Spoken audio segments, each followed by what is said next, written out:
It's Unscripted, the Field of 68's Michigan State basketball podcast, coming off a post-game dub. We're going to try this going forward, I think, where we do like a post-victory podcast. I don't know if we'll do this after losses. That definitely would not be nearly as fun for my co-host, Carter Elliott. Definitely would not be, but let me adjust the shades, take those off, get my spectacles on, but let me take those off too, because I need to look at you when I say this, okay? If your team went out today in Big Ten play and had a game against another Big Ten opponent and lost, my apologies to you. I can try my best to console you. I cannot relate, but I can try my best to console you because my team didn't do that. The Spartans got it done, went to the barn, went animal, went Ray, no funny pun intended. And we got the dub, and I saw a lot of things that I liked that I can't wait to talk about in this episode. And they cover for my boy G. So, you know what? I think we're happy all around here. Listen, you did everything in your power to try to curse that for me. And look, we're coming off another great live show after dark with the Field of 68. Your boy was behind the camera doing a little production. Your boy Cart was on camera doing his thing. It was a great show. You can watch the replay on the Field of 68 YouTube channel. Anyways, Cart, yeah, we're watching this live play out as we're preparing to go live. And Michigan State was up, 18 at one point, and it got down to 6 with like a minute left. Yeah, they were up. They were up 20. I think the highest I saw was 22, 23 at a certain point. I feel like that was just you trying to will a backdoor cover just to spite me. Am I wrong on that? Okay, one, I'm not TJ. I don't spite my own friends. Never would I ever spite my own friends. I'm not a petty boy. I am a petty boy when I'm my. You are a petty boy. We are a petty boy, but not with my friends. I'm not a petty boy.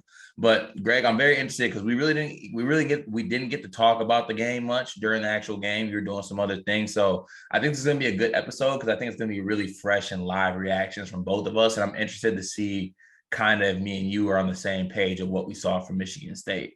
So I would love for you to start it off if you don't mind. Sure. Yeah, I think, it's been a while since you and I have convened on this Unscripted show. We had DK step in for you last week while you were on the honeymoon. And so we really haven't talked as Michigan State has progressed. And I think, coming off the Battle for Atlantis, I think everyone in Spartan Nation felt pretty good about Michigan State, as they should, because they got their 2 wins. They were competitive with one of the best teams in the country, Baylor. And then I think they just sort of gassed out and hit a wall. And I don't really blame them for that. I think they played to their ceiling at that tournament. Then after that, a little bit of a letdown game against Toledo, I would say, mixed in with a dominant win against a decent Louisville team with Chris Mack returning. So I feel like since Battle for Atlantis, it's been a little bit of like, is this Michigan State team for real? And I feel like there's a sense, you tell me if I'm wrong, within the fan base, there's a sense of almost hesitation to fully go there and say we are for real. I think because everyone is so scared after last year. I think there's still some demons haunting the fans, and we're afraid to raise our hand and be like, this team's good. So I was looking for tonight at the barn to be the night that we can all just say we just ran a mediocre Minnesota team out of the gym on the road. And for about 30 minutes, that was the case. The little late game stretch to me doesn't mean a lot, but how do you feel about all that? Am I right in my dissertation of that? No, I think you are. And you did the right thing, Greg. And we talked about this before. Closing the book on last year. It's over. It's okay to say this team is good. Look, if you asked me at the start of the season that we would be at this point, doing what we did with the Battle for Atlantis, having a good win over a Louisville team who's not, the Louisville of the past, but that's still a good basketball team. And that's a good win. And then, you start off Big Ten play without a letdown in a spot where we've seen letdowns before. Now, sure enough, this isn't the Minnesota teams of the past, but if any Michigan State fan knows, when you go into the barn, bad things happen for Michigan State basketball. Wait, I'm sorry. What are the Minnesota teams of the past? You're talking like they're this prestigious program. Sorry. I'm just saying, when they play at the barn, something happens. Yes. That's what I'm saying. There's ghosts at the barn for sure. It's the raised floor. It's Blake Hoffarber. You just see things there. No, So as you're rattling off those wins, though, I'm going to do the thing. We've done this privately, and we did it a little bit on the Sleepers podcast. But like, okay, Louisville. Yes, they're not the Louisville of old. Like this has been my fear. Is like I think you can go through all of the games on Michigan State's schedule, other than their losses, Kansas and Baylor, and you can nitpick heavily at a lot of these teams. Now I know people want to say UConn's a really good team. I don't know that I necessarily agree with that. I think UConn is a really good team. I don't think UConn's a top 25 team in the country. That's bullshit. You're completely wrong. I mean, maybe like they played West Virginia hard tonight without their two best players, but like West Virginia's not great either. I don't know. Like if you go through UConn's games post Michigan State, they haven't blown the doors off of teams that aren't going to make the tournament. Like they had a single digit win against Maryland Eastern Shore. Yeah, well, they've had injuries. Okay. I mean, I'm just saying, like, I at some point, and we're gonna have to wait a while to see this, Cart.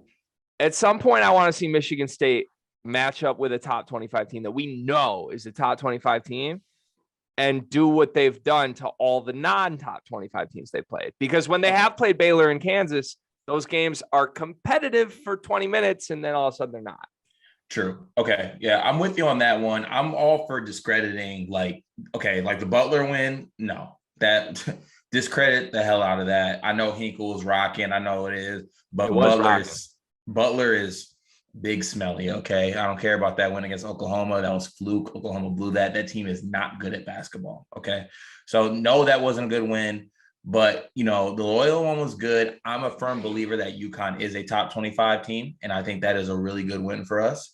But also, like you said, I am ready to kind of get back into that, like, test. You know what I'm saying? Like playing a certified, top 25 team, no argument about it. But I think more so the fact of the teams that we beat right now, I like the way that our team is playing as a whole. You know what I'm saying? Like I'm looking at players like Malik Hall, who have been playing extremely well in our victories and have really stepped up. You have players like Marcus Bingham that have stepped up. I love what I've seen from Gabe Brown. Still think Cormac's trying to find his ways, trying to find his footing, but he's showing us some things. I think he's going to hit his, stride, maybe kind of middle of Big Ten play is really going to kind of hit his stride. And yes, I called him Cormac because that is his name. And then tonight we finally get a performance out of Tyson Walker where he's aggressive. Thank you, sweet baby Jesus and Allah and all the higher powers that my dude was aggressive. Thank you. I needed it. It looks so good. Please keep it up, but also stop turning the ball over. Not good. Not okay. So that's a lot to take in there. First of all, we're going to have to wait a while to see Michigan State get tested. Here's their next games, Cart.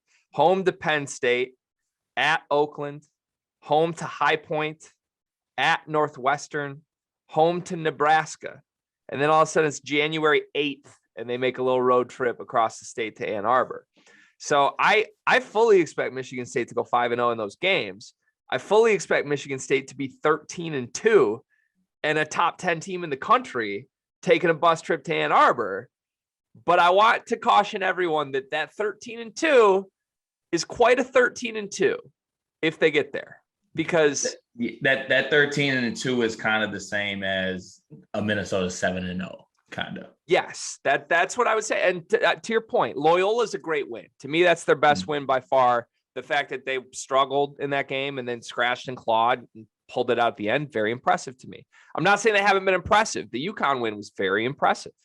I'm just saying, like, I don't think there's a guarantee that they've beaten a team that's going to finish the season in the top 25 yet.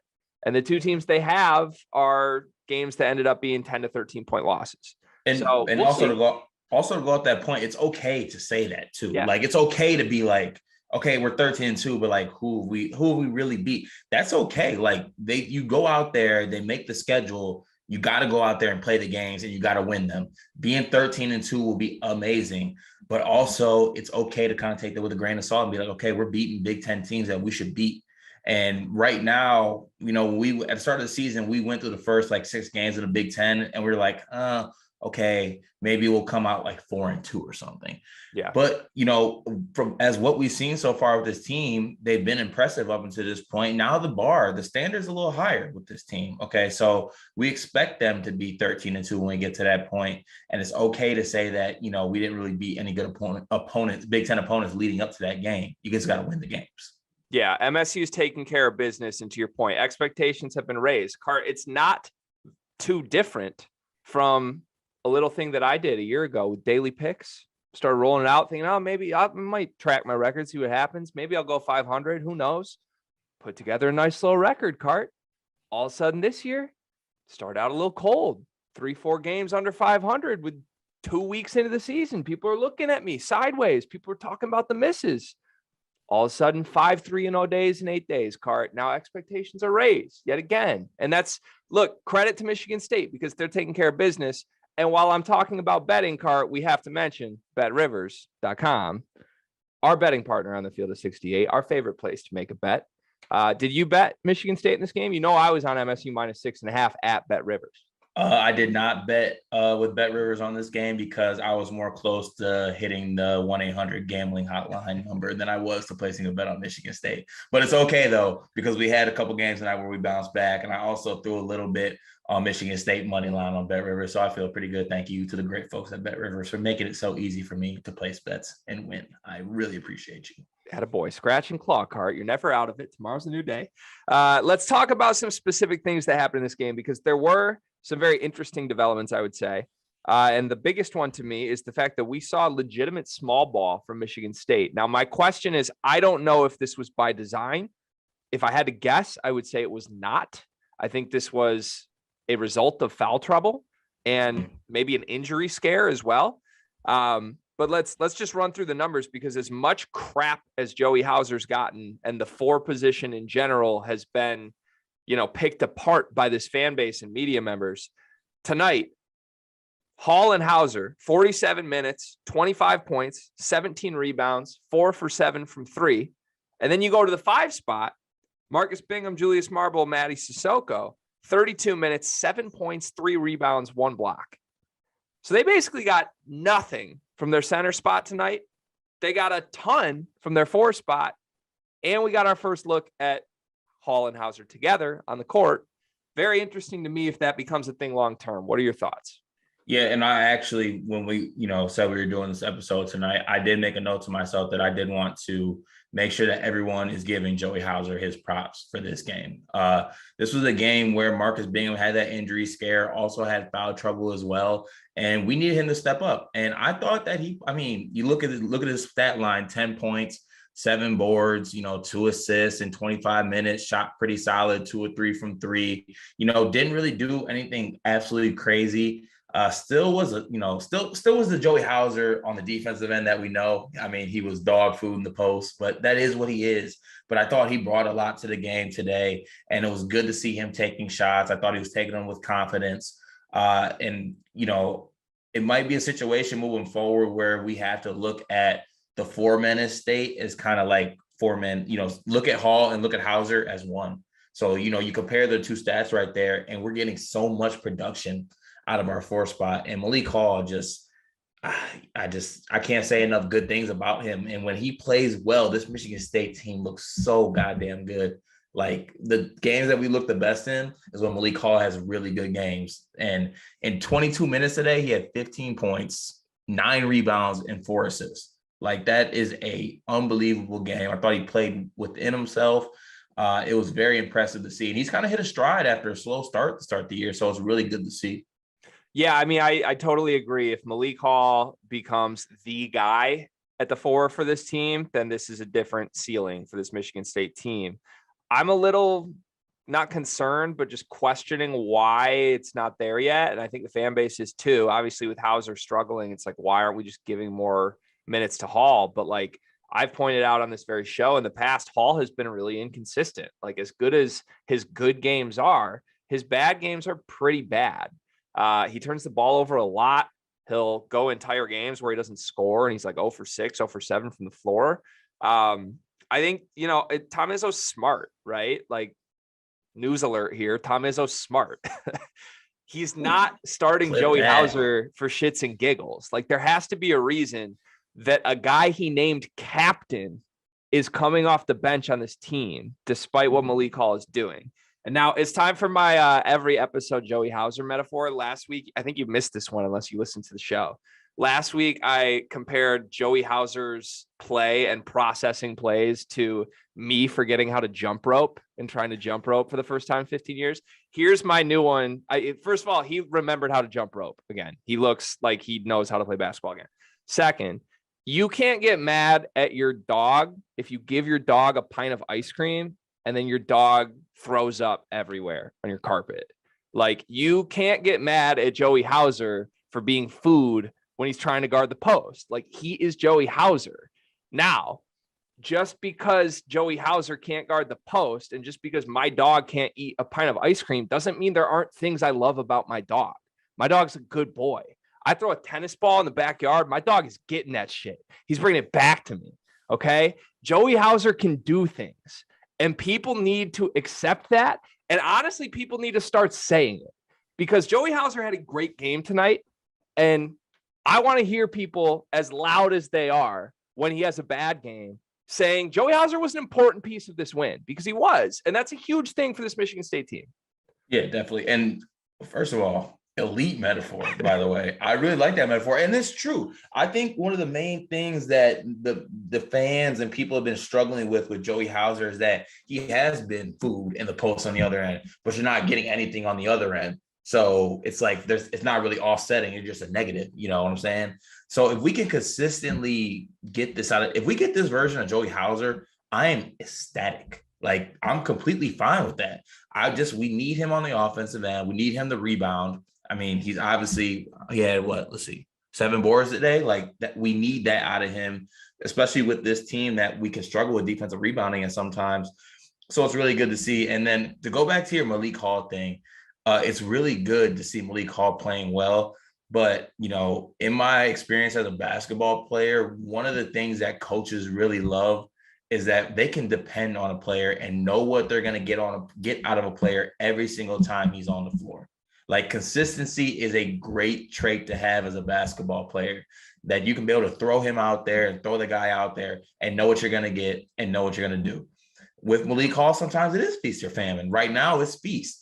And it looks extremely well. But like you said, there can be some situations where he doesn't really have really good games. And when you say not really good, he has straight bad games compared to his really good games. Yeah. So I want to dissect this a little more, because to me right now, the thing that makes this Michigan State team special is that any given night, any given guy on this roster can be the guy. And that's rare, first of all. And I think it's also like part of why they've been surprising, because I think like everyone kind of knew this team didn't necessarily have a go-to guy on the roster. I still don't think they do. I think they have 5 or 6 guys who any given night can be the go-to guy. But like, I guess when I dissect this a little more, like, let's compare Malik Hall and consistency. Like, he's lacking consistency compared to a guy in Gabe Brown, who I think is super consistent, at least so far this season. To me, like, they're not too different in terms of impact on the team. But like, if I'm trying to process why Malik Hall might be more inconsistent than Gabe Brown, it's like Gabe Brown to me has such a clear role of like, I need to sprint the floor. And if I can just pivot, drive baseline and dunk, I'm doing that. If I can't, I'm shooting. That's all Gabe Brown does. Like, it's not even like a decision to make. It's like, this is what Gabe Brown is out there to do. I think Max Christie is sort of growing into his still, but I also feel like weirdly, he knows what he's out there to do. Like, he's going to take a couple shots off the dribble per game. He's going to sprint the floor hard. He's going to shoot open threes. Pretty simple. Marcus Bingham's going to be active on the boards. He's going to catch and finish. He's going to take like 1 face-up jumper a game. The guys who have been inconsistent to me are the point guard spot and the 4 spot. And to me, it's because I don't know that I could define what they're really supposed to do any given night. Like, is Malik Hall supposed to be option number 1 offensively if he's hot? Because he's been that multiple times. But then there's also nights where like the 4 is barely utilized.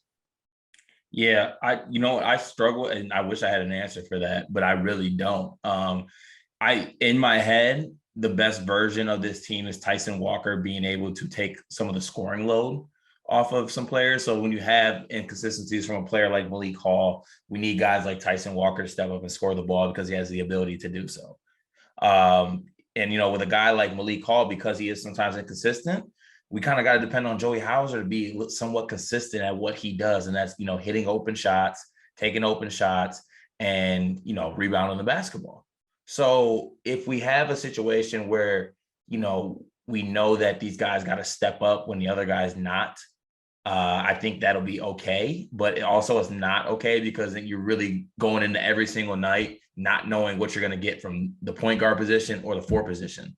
And that doesn't make me feel good inside. Right. Yeah, it's interesting. Let's pivot to Tyson Walker. Look, we're a podcast for the people. Everybody knows this by now. If you've seen Carter and I, we're very honest. We're very upfront. We're transparent with our dealings with both each other and with basketball and the fans and listeners in general. We had a bit of a Tyson Walker agenda on the slate for this very show. You and I have been in opposition with Michigan State fans who have praised Tyson Walker and said he's clearly the guy. He's clearly won the spot from Hogard. He's one of the better point guards we've had in recent memory, which objectively true if your memory goes back 1 calendar year. You and I have been a little slow to crown a guy who has had 4 different games this year where he's made 1 field goal from the floor. I took a lot of shit on my vacation last week for maybe I was a couple mimosas deep at this point on the beach, but I did put a little tweet out saying, would you rather have Tyson Walker or Tum Tum Nairn as your point guard? And I got shredded for it.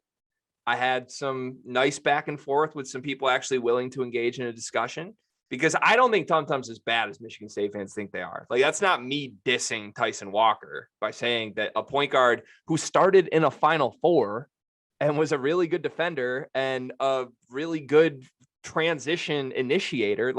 I remember Tum Tum more fondly than Michigan State fans. That's where I was coming from. But anyways, Tyson flipped that on us, right? We wanted to come into this and have that conversation. And now 15 points, 5 rebounds, 3 assists, 4 turnovers later, he might be the guy. Man, God, Tyson, my boy. That's how you go out to the bar and you let your nuts hang, man. As a scorer, if the defender has the absolute audacity to go under a screen on you, that is the equivalent of someone spitting directly in your face. Okay, that is disrespectful. Early in this game, Minnesota was going under screens, and I was like, Tyson, pull it right now. Stop, you're a bucket. And he finally did it. And it's just refreshing to see that Tyson Walker realizes that he's a bucket and he can get buckets. So it was good to see. I think it was a breakthrough game for him. Like you said, the turnovers late were definitely not something that we want to see. I mean, he single-handedly almost made this game close with some late turnovers. But all in all, just great to see that he's taking shots when they're there. He's not passing up open looks. I honestly think he passed up even more open looks today. I mean, he has 7 shots. I thought he could have had more, especially because he had it going. But, credit to him. Players like Malik Hall had it going as well. And then Gabe Brown doing what he usually does, shooting very well. But I think it was great to see what Tyson Walker was doing. But also, I don't think you were in the wrong, Greg, with what you were saying, because we say this every time. It is okay when players are playing bad to say that they're bad. Mm-hmm. It's, what I'm saying? If I'm having a shitty podcast, you should tell me I'm having a shitty podcast. It's okay. I just had a shitty day. All right. It happens. I can be better. I've shown to be better, different. But like I'm saying, just call a spade a spade. It's okay. You'll be all right. Yeah, and look, that's why we're here to give him his flowers today, because this to me, while he's had some great games, I think he had a 10 assist game. Yep. He's had good games. I'm not saying he hasn't. This is the first game that I'm okay, he can be the starting point guard on a really good, competitive, let's go out and compete for a Big Ten title team. This is what we were excited for when we first got Tyson Walker. That. This is the version of him I foresaw in my head. And to your point, I don't feel this is close to the best version of him yet either. No. I still think he was a little tentative in getting his 15. I thought he made his threes, which was how he got to his 15. But I guess, I don't know. I'm starting to swing, though. Like earlier this year after the Butler game, I was like, after seeing this in person, like, I think Hogarth's the guy, because Hogarth to me was physically imposing. He was really impressive. To me, Tyson looks really small. And if he's just kind of standing out there facilitating the offense, like, he's not doing a lot on the floor. That's starting to change. He's getting more comfortable, obviously. But I'm starting to think, like, preseason, the talk was we need Tyson to be the guy. He needs to be the leading scorer or the second leading scorer. He needs to have a ton of ball screens. I'm starting to think, like, this team doesn't need that type of guy. And Tyson might actually be the perfect point guard on a team with a guy like Christie and Gabe Brown, because, like, I think I want more of the usage going Gabe Brown's way.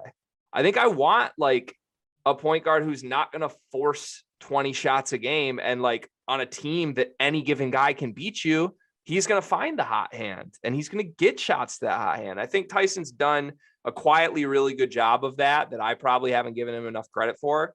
And if he can settle in, like, I mean, he needs to score more than his worst games he has this year, but if he can score 10 to 15 a game and just be like a third option, to me, I think that's enough for this team. Yeah, like right now he's at 5 points a game, and that's too low. Yeah. That's got to go up. But, and also, like, speaking of that, folks, he's at 5 points a game. Like, stop acting like I disrespected a Hall of Fame point guard. He's averaging 5 freaking points a game. Like, what are we doing here? Can we now we got to do it. What are we doing here? 5 points a game. No, I want to make a rule that whenever a Michigan State point guard does well, you do not have to bring up great Michigan State point guards. Just say Tyson Walker's having a good game. Yeah. And it's coming from everywhere. Like, I swear on my timeline, which is probably over 50% Michigan State at this point, which is great.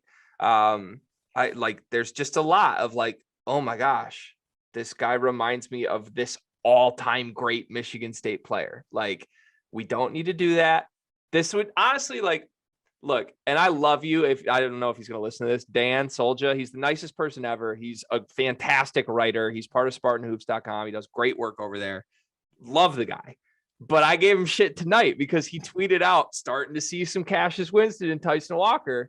And I'm just like, what are we doing here? There's a way. Look, I'm all for player comparisons. I love it. You know this. I love going there. I love being creative with that shit.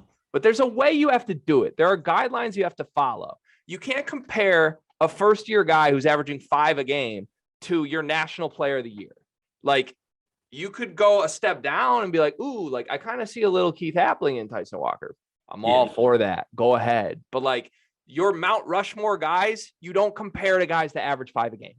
Don't jump to the greatest point. Don't jump to the greatest point guard in Michigan State history. Yeah, don't do it. Like, I've done this with Michigan this year. I've said Frankie Collins reminds me of Darius Morris. To me, that's a perfectly okay comparison. If I was running around saying Trey Burke, if I'm running around saying he's Trey Burke, I would hope you drive straight to my house and slap me in the face, because that's just not what you do. Brandon Johns, Glenn Robinson. Oh my God. Hey, X factors, man. Malik Hall, Brandon Johns. When those guys go off, these teams are unbeatable. Don't put those same players in the same sentence. I shouldn't. You're right. Has Malik Hall ever had 16 points and a half? Shut up. I just wondered. Me and you could both have 16 and a half against Nebraska, but that's neither here or there. Greg, I do want to put you on the spot, though, because the question was asked on After Dark tonight. Okay. Can Michigan State compete for a Big Ten title? Compete. Oh, shit. No. No, they can't. You do not. Can I elaborate or no? I think I know where you're going to go, but go ahead. I want to hear it.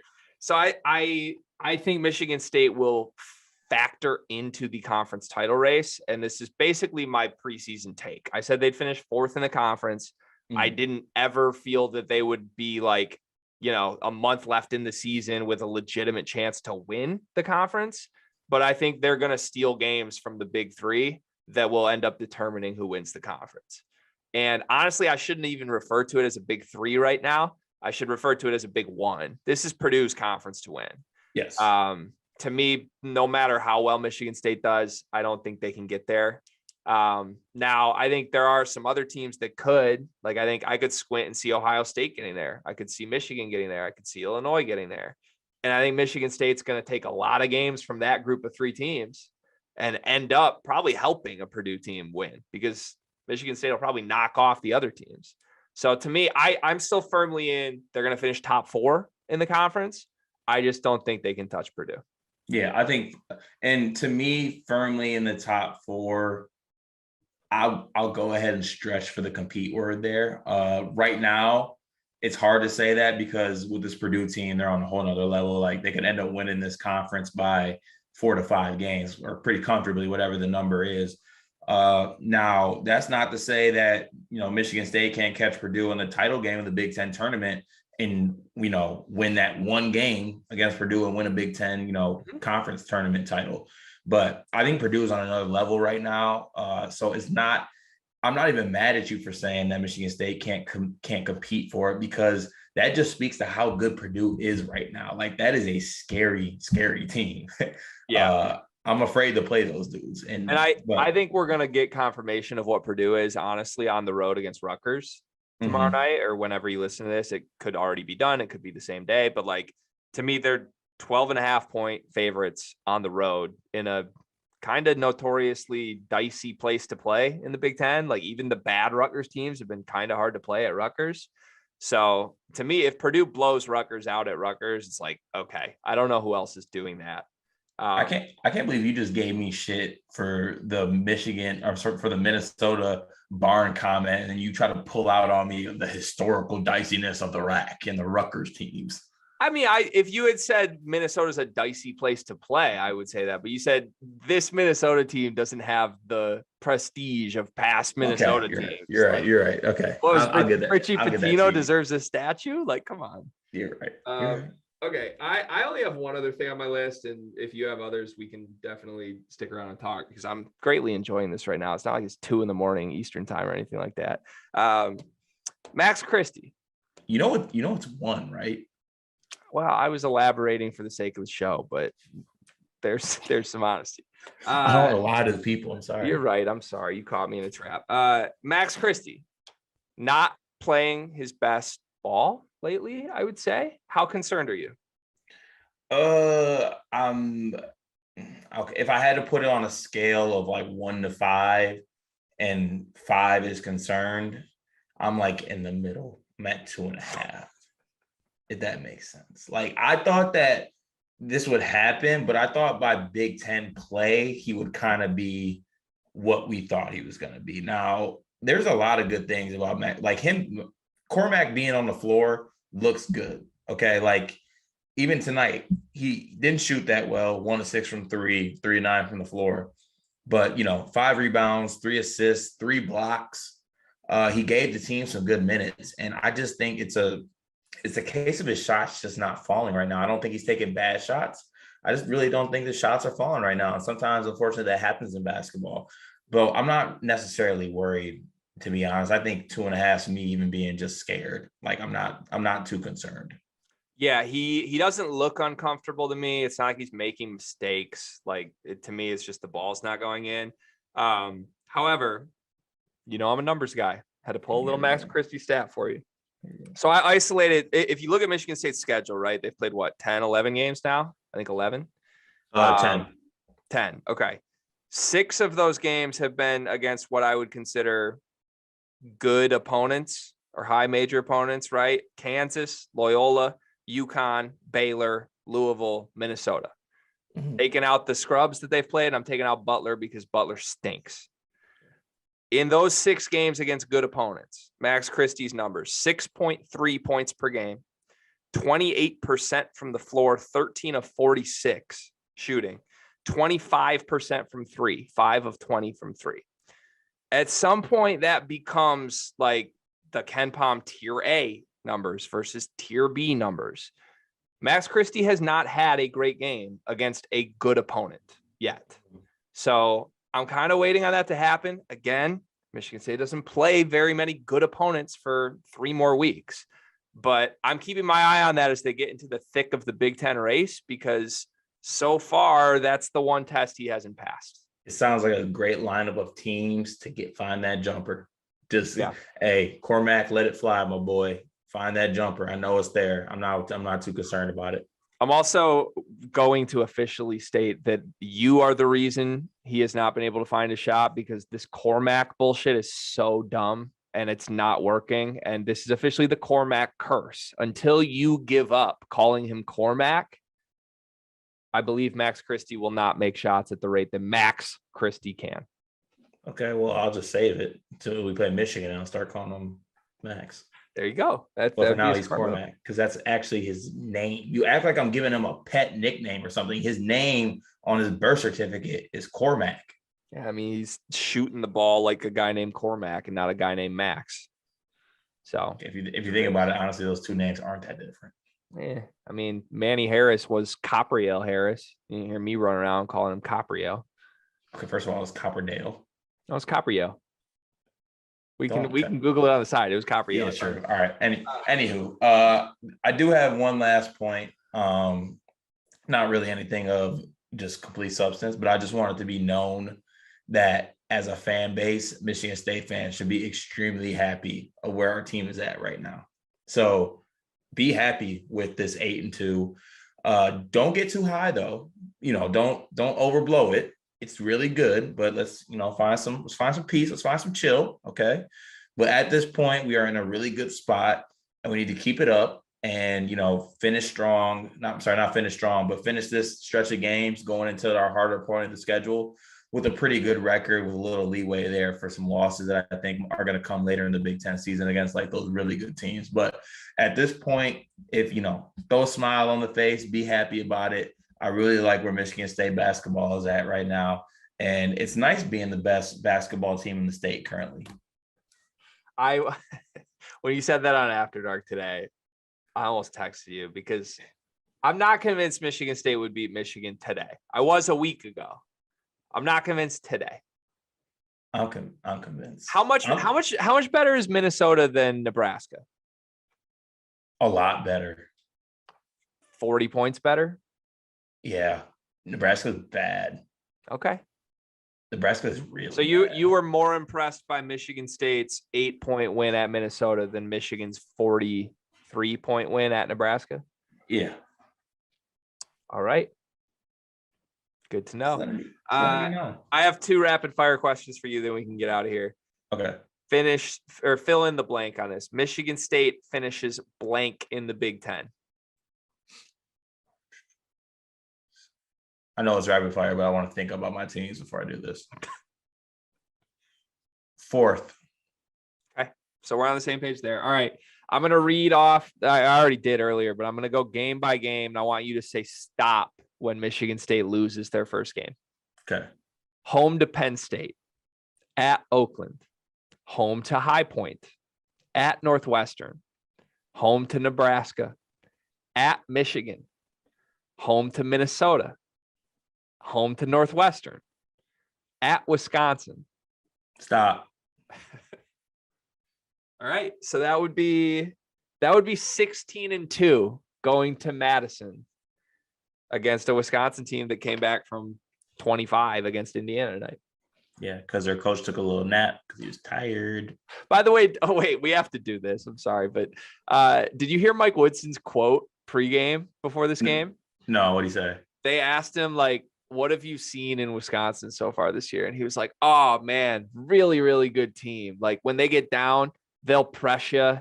They'll throw some zone at you every now and then. Not a ton of zone, but they'll throw a little zone every game.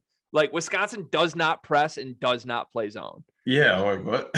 So Mike Woodson has not seen Wisconsin and was just like bullshitting that he was really praising Wisconsin. Hilarious. I don't think I've ever seen Wisconsin press ever in my life. They don't. Like Mike Woodson, like we've joked all year that Mike Woodson's just asleep in the classroom. Like this is him being asleep. That's like when the Raiders gave Jamarcus Russell some blank tapes and asked him to explain game film, but he didn't watch it, so he just started making stuff up. That's literally what he did. Card, this is a really big moment for us. Are we drinking out of the same cup? No way. We're drinking out of the same cup. Hey, cheers, my friend. Cheers. That's a great way to end the episode. Oh, man. Field of 68. Unscripted, subscribe to the Field of 68, all that, so you don't miss anything. We are the Sleepers. You can find us at Sleepers Media and on the Sleepers Media YouTube channel. We just did a Purdue-centric episode with Rayfeld Davis. We will have another Big Ten-centric episode next week with a current player of a top 25 team in the Big Ten. Cart, any final words? No, always a good episode with the G. Love talking Michigan State hoops with you. To everyone who's listening, really appreciate it. But make sure you subscribe, comment, all that. There's so much fun stuff going on in the Field of 68. Can't even begin to between the podcast, After Dark, just all the content they have is really good stuff. And we're on there. And I'm always down to get interactions with people and stuff like that. So let us know how you feel about the episode. You hate it? Let me know. If you like it, also let me know. But appreciate y'all. Greg, appreciate you as always. The hardest working man in Sleepers. Always a good time. Hey, and people better put some praise on Carter Elliott's name, by the way. This man's been killing his After Dark segments. At least once, twice a week at this point. You've been a superstar, as I've known you are, and as most listeners have known you are. So give this man some praise. Next week, the Sleepers will make their together debut on the Field of 68 After Dark. So I'm looking forward to that. It's been fun, Cart. Congrats on the win. Go green. Go white, baby.